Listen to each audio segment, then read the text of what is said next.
Tonight, we got a very special guest, a very accomplished, talented musician, artist, producer, drummer.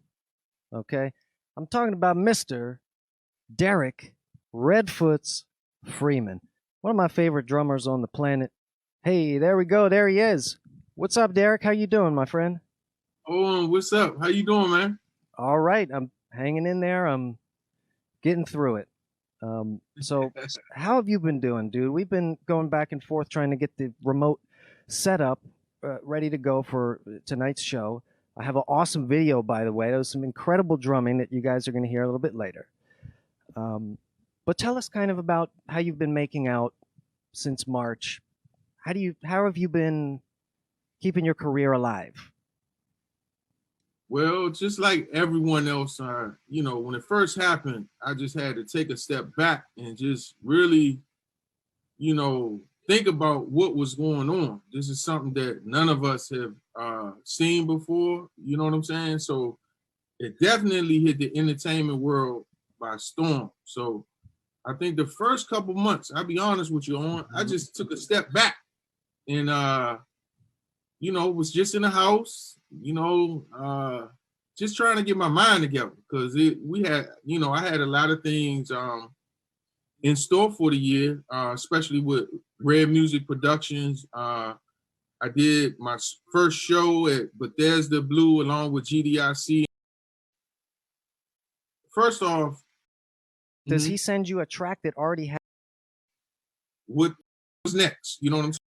A drummer now, like how does that make your workflow for a minute, because it kind of shifted everything. It's like, hold up, what's going on? So yeah. I kind of hibernated for a minute, got my thoughts together, then I start trying to figure out what was next. You know what I'm saying? So I got like a more specific question for you then. So you had your setup with your drums. Talk about what kind of equipment you're using, and how does that make your workflow improve, right? Because the show is virtual vibes, right? And so again, you got to be able to still create that connection, right? You can't lose that, even though there's a screen between us right now. Like, we still have to have a good vibe. We still have to be polite and respectful to one another. Like, how does that work when you're a drummer? Do people send you like a stem, or do they send you a click track, or what is that process like for an amazing, incredible, phenomenal drummers such as yourself? Well, like I said, I always had my hand into the technology. So with the drumming, I always been into like the electronic side, electronic digital side of the game. So I also have V drums, pads, things of that nature. So that kind of kept me up on that side of the game. Far as studio and like with the Zoom thing, it's forced you to kind of step out of your shell and network. You know what I'm saying?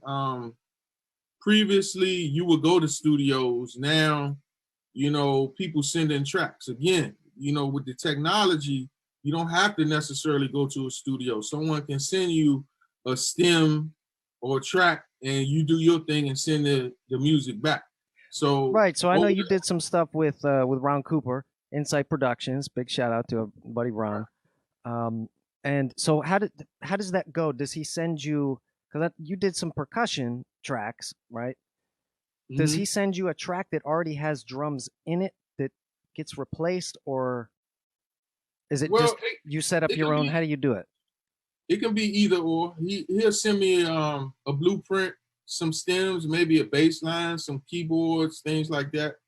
Always to a click track, metronome, and we build from there. There you go. See, you just said something. You just said something that a lot of drummers are going to be disappointed in. The click track, right? How important is it?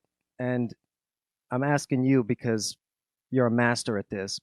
How important is it for drummers, but moreover any musician, to be able to play with a click track and still play with feel? Is that like a pretty important skill, you think?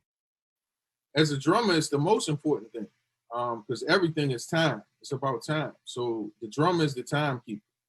So yeah, How do you far get as good that, at that? How do you get like how do you improve your time with a click track? Is it just a matter of trial and error? Do you just do it over and over until you magically get good at it? Or do you actually sit there with a click and practice and move the click to different beats? Like I've heard of some pretty crazy ways people practice yeah, with click tracks. yeah. Well, Man, I'll be honest with you, on I got into the click and metronome thing late in the game. I'll be really? honest. I grew up mainly playing the records. Um, Later in my years of playing, I started practicing with a metronome and just over time doing studio work, playing to a click track. Yeah, all I the know big pop one, records have metronomes and tempos and it's very right. much to the grid, right? Especially now. Back in the 70s and things like that, the disco era, they didn't really have so much. Everything wasn't as perfect and syncopated as it is now. But definitely now, most things that you hear, they play to a click track. As well as it just makes it easier in the studio for moving things around because everything is matched to a grid where you can fly vocals in, fly, go to certain, cut and paste, go to certain parts in the song and things like that. So it's very essential to have that click track. So Absolutely, man. Now, especially like with go-go, I've noticed that a lot of the percussion parts have a lot of loose feel to it, right? There's bongos that are flamming, not quite hitting at the same time. Like, how do you really play with feel when you have a click going? Like, I feel like it just kind of sucks the life out of everything. Or does it just become organic? Do you really listen to the click, or do you just feel it? well, if the click is there and you plan to it, you have to listen to it. I Gotcha. mean, I had a situation. It's been a while. It was a while ago, but I went to the studio. Like I said, I grew up kind of playing the records, and they put that click on. I started out with the click, but by the end of the record, that click was way. and I'll be honest, that experience really humbled me and made me start practicing to a click. You know what I'm saying? Yeah, I think we've all been there. You have Yeah, to have that train wreck moment where you're like, "Oh, geez, I didn't realize I was that terrible at time," right? yeah, yeah. Especially for a drummer, man, because we kind of lay the foundation. Everyone, especially in studio, a lot of things start with the drums. They'll lay the drums down. Like I've done sessions when it's only been me and a click track. Right. And the producer or engineer said, okay, I want this type of vibe or play this beat, and it's just me and the click. And then everyone else comes in later. So you kind of lay the foundation. So you have to learn to play around that click. Sometimes a little ahead of the click, a little bit behind the click, but that click is your source of time. Yeah, see, now we're getting into the secrets there, right? Mm-hmm. Well, I'll ask you specific about that. Ahead of the click, behind the click. What does that really mean? What does that feel like? All right, it's kind of a weird question, but I think drummers out there who have that as a weakness, they're probably Yeah, like, "Wait a minute, you don't have to hit right on the click." It's kind of a revelation, right? right. And it's just your groove. I think you develop that over time with practice and repetition and just trying different things. Practicing by yourself, practicing with people. I've learned a lot from experience, man. You can sit down in the basement and practice for hours, but that, as they say, on a job experience, man, you know, that's priceless. Yeah, and there's a lot of guys that they sit in their basement by themselves for hours and hours and hours. As soon as you bring the rest of the band in, it's like, uh-oh, now what's going on, right? Uh, It don't work. yeah. So, but It for don't work. drummers, You gotta learn how to get in and out of there. Cause again, like I said, the drummer's main purpose is that time and that groove, man. Them chops is good, but you gotta know it's about placement. You gotta know when to do it. You can't perform like you practice. You feel yeah, what I'm that's a saying? really good point. That's such a good point. And a lot of young guys, up and comers, they want to show off, right? And I Yeah. remember That's what I mean by that, by performing like you practice. yeah, Of course, you practice different things, but it's not all just you. You feel what I'm saying? You have to play around the musicians you're playing with. And that's key, especially for this generation of musicians, you know, with the as we talk about the Zoom and the technology, the YouTubers that upload the videos and things like that, that's great. But half of that stuff, I'll be honest, you're not going to do that on a gig. You know what I'm Right, saying? right. No, and that's a different thing. It's a different difference from being a clinic musician and playing in a real live situation. And I think that really needs to be understood far as, you know, just musicianship. When to turn it on, when to turn it off. And I'll be honest, I'm still learning. You know, I'm learning from the youngsters as well. You know what I'm saying? It's some bad jokers out there that I'm still watching and learning every day. Yeah, I feel the same way on the keyboards, man. There's some little 4, 5, and 6-year-old Japanese kids that can do stuff that I would never be able to do in my entire life on the piano. But that's really awesome that you said that, because that's something that when me and Ron went to the NAMM show, we happened to run into Dennis Chambers on the plane ride back, and he just went on and on and on and on the entire plane ride about talking about, oh, I played with Jimi Hendrix and James Brown and all these great guys. But he said that he had a funny story about a drummer that played behind Shaka Khan, and he was, of course, doing all this kind of. I know that story. I know what you're talking right. about. And then Shaka was like, "Oh, this is his first and last night in the band." So yeah, that's really important. Now, which one are you? Are you a pocket drummer or are you a chop drummer? Because in my opinion, in my humble opinion, I've heard you do it all, man. I've heard you do it both. And you were doing a thing at that same NAMM show, I think it was, with was it Eric Benet? Is that the guy you play with at NAMM? Yes. Okay. Yes. Eric Benet was a guest at the IK Multimedia. Right, that's what it was. And yeah, dude, I got some video of you playing, and you were locked in right in the pocket, but right at the very end, dude, you kind of let it loose a little bit, and I was like, wow, because I don't see you. I never really got a chance to see you really stretch out like that with Brencore and stuff. So that was really cool to see. But what do you think is more important? What have you spent more time on? Complicated fills, or what do you think? Definitely groove and pocket. As far as what you were asking me, I'm definitely a pocket drummer. But isn't that boring to just sit there and 4/4 time and just boot, batch, boot, bat?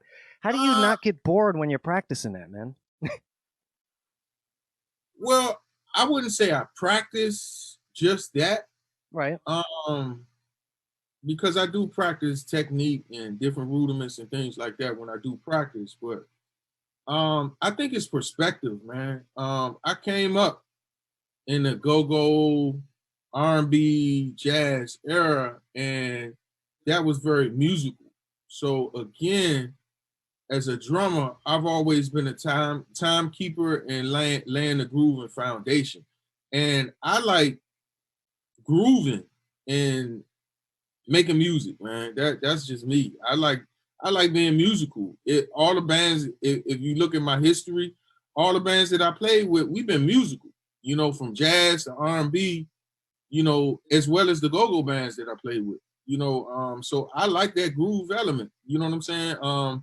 So you don't get bored playing 4/4 time. That's what I'm hearing. Because I don't honestly. Like, there's so many subtle things. There's so many little things you can do. Play the hi-hat a little bit louder or a little bit softer. And I think you're one of those kind of guys where you're tuned into those little tiny details that most drummers don't get to because they're too busy, right? Well, I'll say this. Playing groove don't have to be boring. It can be funky. Again, it's back to perspective. It's dynamics. It's funky. Feels, things like that. It don't have to be just straight up and down. So that's how I approach it. In the DMV area, we are funky. Right. You know what I'm saying? That element, especially when it comes to percussion and drums, we funky. So it's far from boring. You feel what I'm saying? No, I agree with you 100%. I know there's a lot of young guys out there. They're just like, oh, I have to do this. I have to do this. I have to show off, right? So, but let's get into your actual history, because you brought up go-go, you brought up DC, you brought up funk.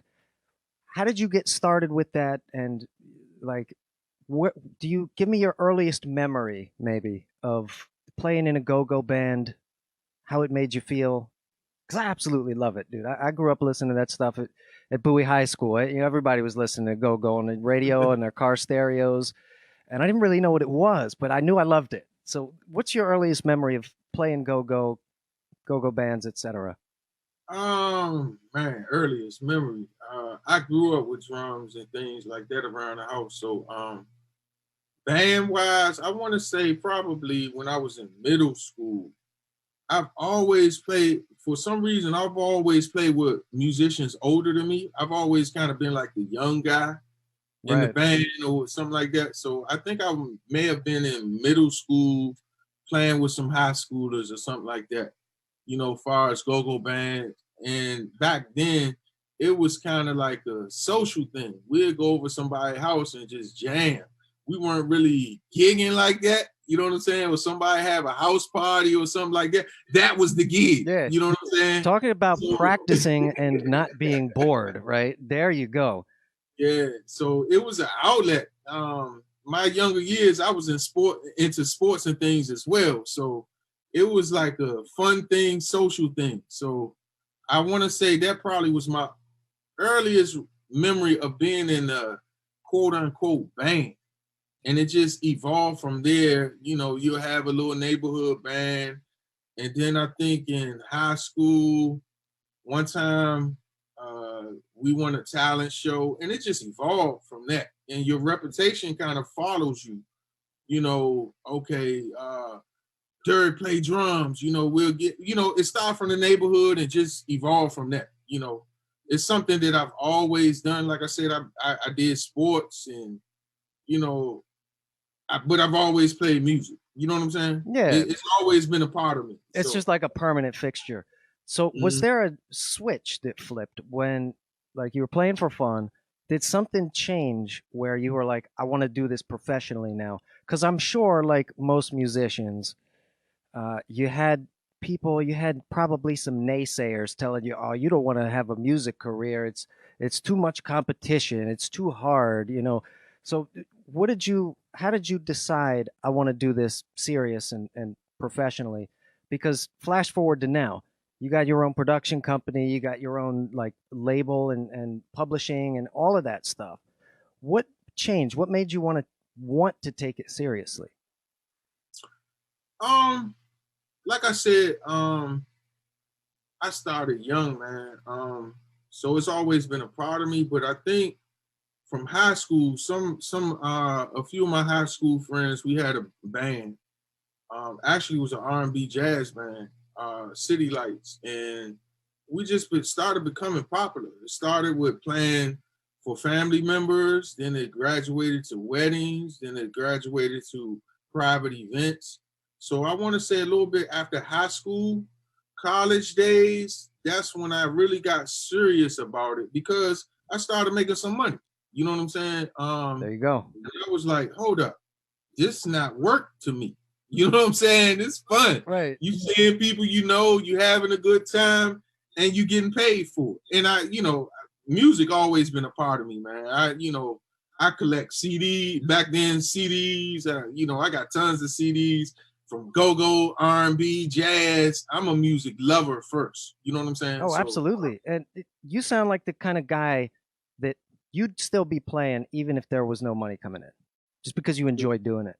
But I'm so like I admire your ability to portray a sense of I'm not just another dude with a pair of drumsticks. I come on time. I'm professional. I've seen you do music directing. I've seen you, with the networking and making the connections to the venue and the promoters and all that. How did you get started with like Brencore and Smoot and that type of thing? Well, it goes back to experience. Like I say, we talking about decades of playing in bands and just being out, So I will say, like I said, my first like real band, that was kind of teaching situation because we were like a family and it was ran like a business. And I I owe that to my buddy's parents who was managing us, who really kind of like guided us in that direction as far as the business sense. Like we looked at statements as far as money. We were organized. You know what I'm saying? So Yeah. I think that first experience, then I got to Subtle Thoughts, which I've been there from the ground up to see that really grow.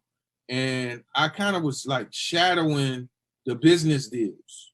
So just sitting back now, and you know, not necessarily making the business deals, but just being in the room, being at the table, hearing the conversations, hearing the bargaining points and you know the price points and just how to move.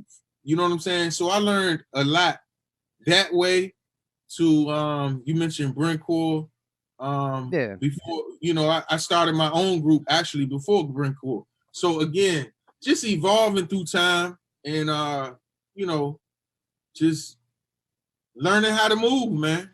Be honest with you. You know, as you in the game, you learn, you know, as well as being in other groups, I kind of learned what I didn't like.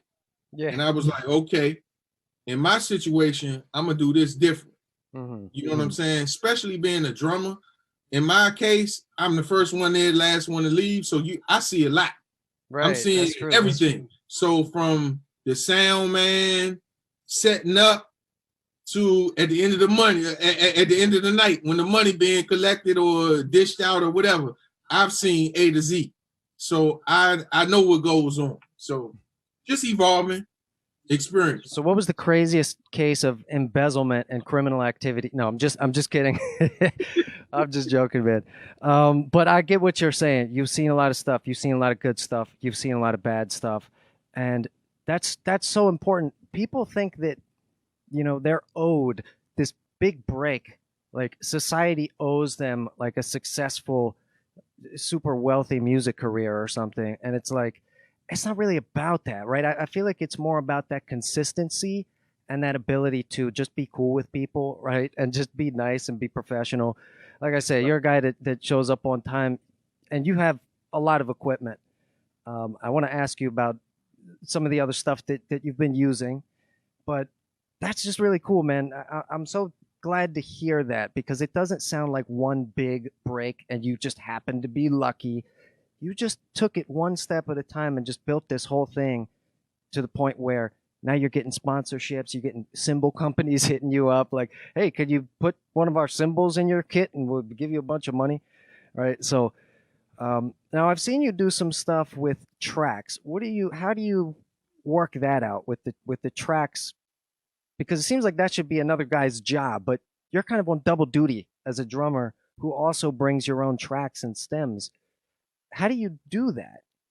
Sorry to shift gears back into equipment, but I want to finish some questions on your kit and your setup here.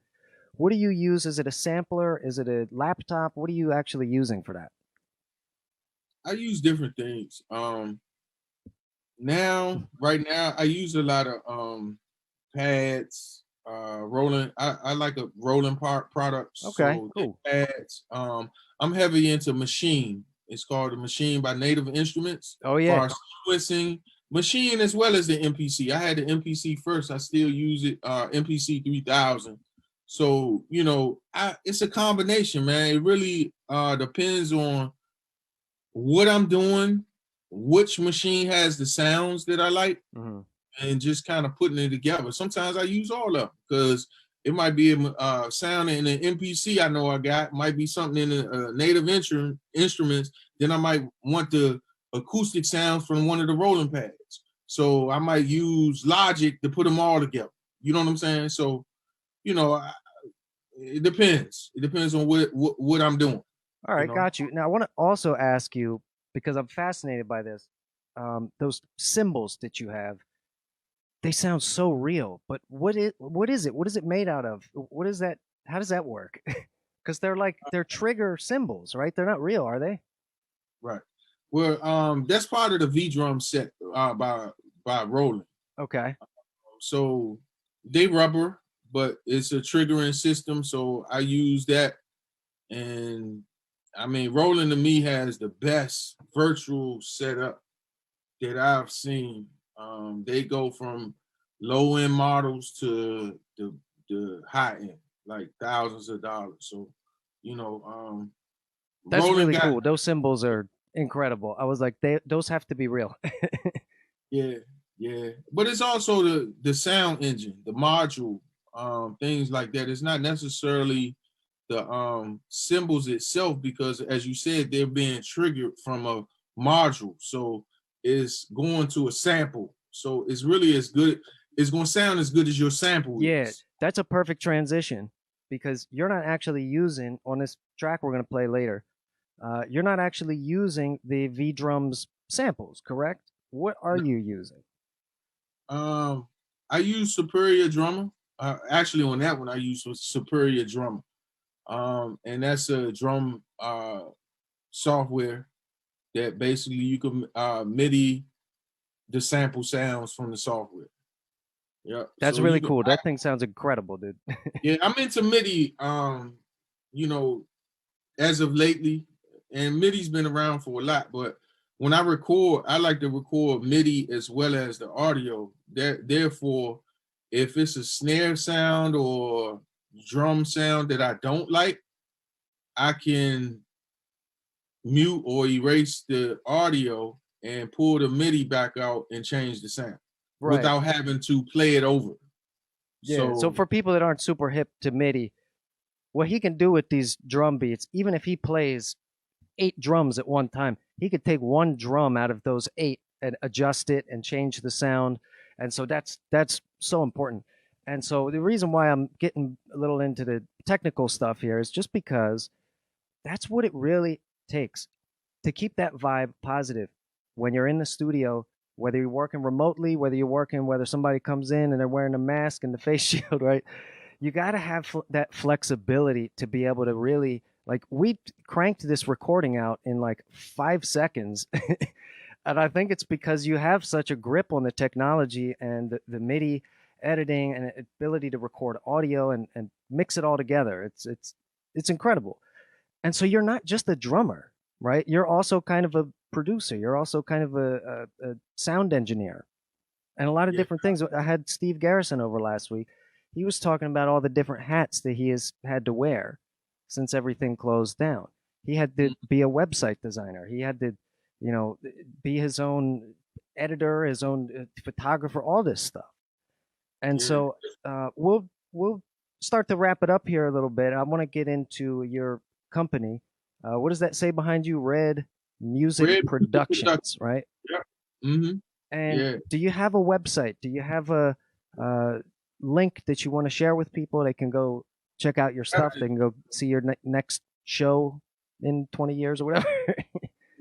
Yep, you can check me out at redfootz.com. That's Redfootz, REDFOOTZ. And everything is right there about myself, my band, Red Music Productions. I got CDs on there. I DJ studio. Right now, I'm doing a lot of things with the remote studio. So if you need drums, percussion, tracks, I can do that virtually. You can send me the track, or even if it's just drums, like you want to start with the drums, let me know what type of vibe you want. I can send it to you. Hey, no need to go to the studio, especially right now. Yeah, You know, that's the way we moving now, and it's the new normal. So that's what's up. And so people can, look at your prices, contact information, all of that on your website. And dude, if you're a musician and you're trying to like keep your career afloat right now and you don't have a really nice polished website that's easy to navigate, that's mobily optimized too, you're behind the curve, right? We were talking earlier about being left behind if you're not into what's coming down the pike, if you're not into what's coming next. You're going to get left behind out here. Guys like Redfootz are going to take all the gigs. it's So, enough room for everybody, but right now is a pivotal moment. You got to get with this technology. It's do or die for real with the technology. The way things are right now, everything is becoming remote and virtual. So we don't know if we're gonna see these big gigs no more. So you got to be able to maneuver and do things that you know we're doing before, but differently. You know what I'm saying? It's pivotal right now. Yeah, and like I was saying, it still has to feel good. You still have to have that rapport with people, and that's something that I think gets lost in the screens and the latency and the difficulty of working by phone and email and stuff like that. And so you're just a really nice guy. You're just really chill and easy to work with. And that's a really important thing. So I'll also ask you last question here. Why Redfootz? Why not Greenfoot's? Why not Magenta Foots? Where did that come from? It's funny. That's a common question, but I'm gonna be honest. I'm a realist. It was a name given to me. Two things. In the from the DMV area, a lot of the go-go musicians had nicknames, things like that. So the Foots aspect, there was Foots from Red Essence. You had Sugar Foots that played Ricky Wellman, that played with Chuck Brown, Miles Davis, and the list goes on. So it was kind of Foots was like, yeah, that name. So my friends put the red in front of it for obvious reasons. So I kind of. Where's the red? I don't get the red though. What was red? Did you wear a red shoe? Like what? Well, just being light skinned and playing the drums. I got you. Okay. What's funny? A lot of like my teenage years, everybody jokester. So I got behind the drums and they didn't think I could play. So when they saw me play, they was like, "Hold up," you know what I'm saying? So it kind of stuck with me, and I kind of ran with it. You know what I'm saying? Again, a lot of things, you develop a reputation. People start knowing who you are, and as far as music, I kind of just stuck with it. Got a logo later, much later, in my career, and just kind of ran with it and made it something. You know what I'm saying? Right.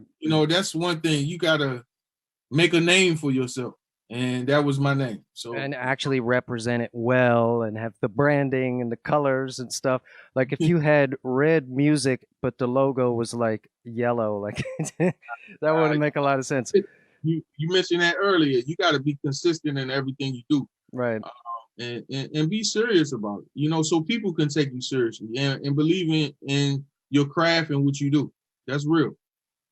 Well, that's what's up, man. I mean, I learned a lot doing this, not just on the tech side when we're trying to prepare everything, but also during the conversation. I learned a lot about you and your philosophy and your equipment. I think a lot of drummers out there have learned a lot from this as well.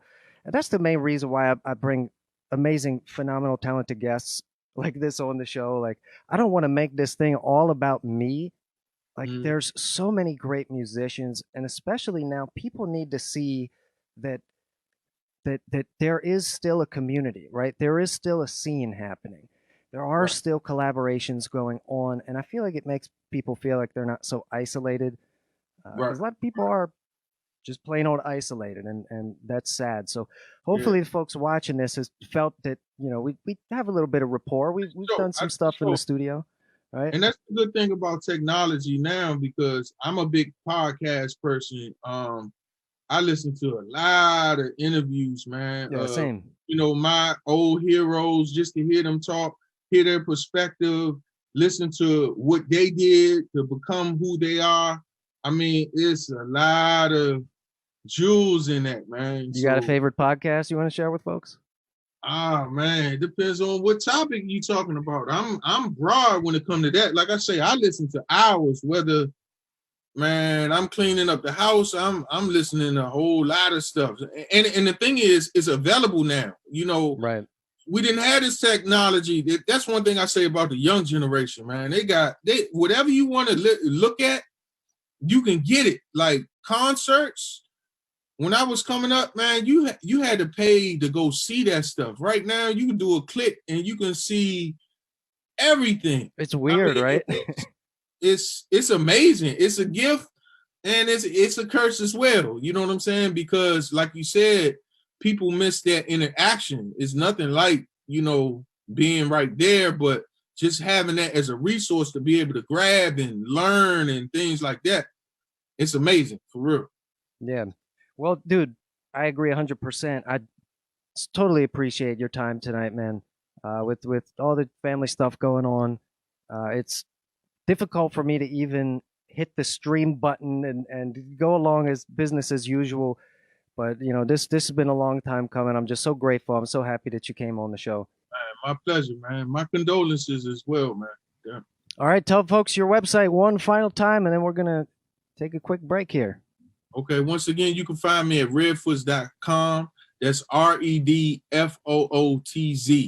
And check me out if you need any drum work, remote studio sessions, drum, percussion. Just hit me up. My email, my contact info is on the website. Awesome, man. Thank you so much, dude. You're welcome to peace out of here. I'm going to go on a break, and I will see you very soon, dude. I will be in touch. Okay, Owen. All right, peace, dude. Later. So that is Mr. Derek Redfootz.